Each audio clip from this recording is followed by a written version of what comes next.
I challenged you to think, what are your gifts? What are you doing to develop your gifts?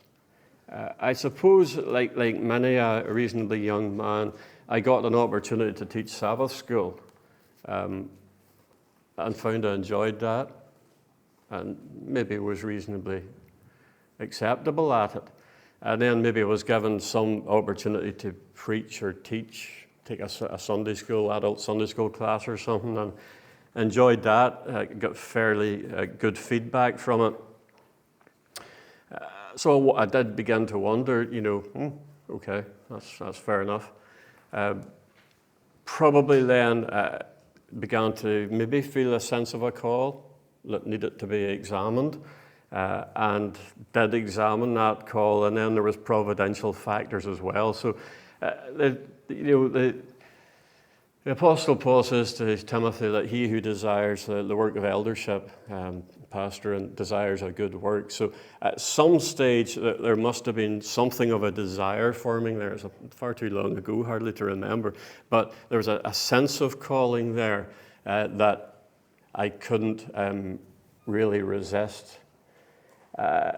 Now, if you know a wee bit of my history, I wasn't always within the Reformed Presbyterian Church. At one point, I was a Reformed Baptist pastor. I changed my theology, or God changed my theology. I will not argue about that.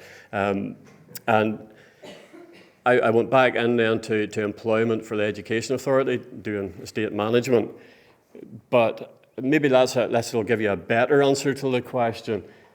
During that, I loved working in the Education Authority. It was great fun. It was class, apart from no money in education, as you all know, no money in any civil service department, which made it challenging.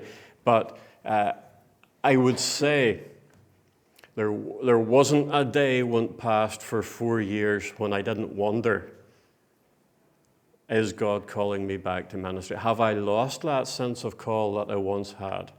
Is this where God wants me to be for the rest of my life? And if that's where God has wanted me to be, I would have been happy enough to do that because I enjoyed it. But I still felt that call.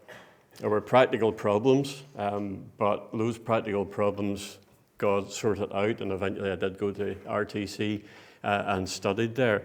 So why did I become a pastor? Because I felt constrained by God to pastor God's people. I think that would be the simple answer. And there's a sense in which that's not measurable, it's intangible, but providence backs those kinds of things up.